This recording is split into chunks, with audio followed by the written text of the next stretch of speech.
তোমার পোলা তো ইন্টারভিউ দিতেই যায় নাই। সোহাগ, তুই ইন্টারভিউ দিস নাই? আব্বা কি সব কইতাছেন বানায় বানায়? বানাইবে না কথা কইতেছি, বানাইবে না কথা কইতেছি। এবারে চাকরিটা হইল না কেন? চাকরি হইল না কেন এটা যারা ইন্টারভিউ নিছে তা করে জিজ্ঞেস করো, আমি কেমনে কো? তা করে জিজ্ঞাসা, প্রশ্নের উত্তরগুলি দিছস ঠিকঠাক মতন? আব্বা সূর্যের কেন্দ্রের তাপমাত্রা কত, চাঁদের রেশ কত, এইসব আজব আজব প্রশ্ন জিজ্ঞেস করে ইন্টারভিউতে। এই সব উত্তর কি সবার জানা থাকে? আরে কি শুরু করলা? ইন্টারভিউ কেউ কি খারাপ দেয় নাকি? হ্যাঁ, ইচ্ছা করে খারাপ দেয়, তুমি ওরা বকতেছো কেন?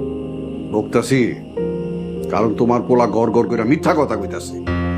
বাহ আব্বা কি চমৎকার, তুমি তো সবই জানো। দেখছো মা, আমি নাকি মিথ্যা কথা কই।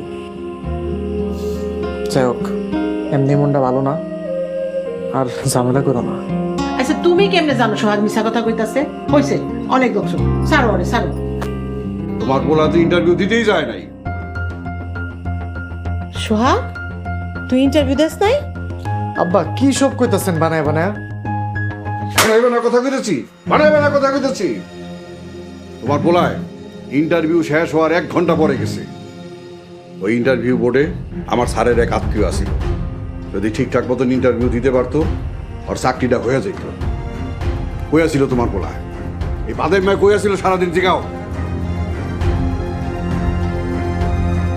কিরে কথা কস না কেন? হ্যাঁ, এই যে বড় বড় কথা কওয়া, এটি কই গেল?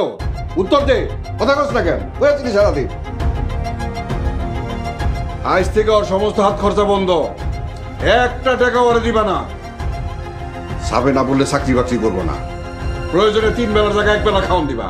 আমার কথা মান্য চলবা কয়ে দিলাম। আচ্ছা ঠিক আছে, মাইনা শুনো, এখন চলো ঘরে চলো, চলো ঘরে চলো।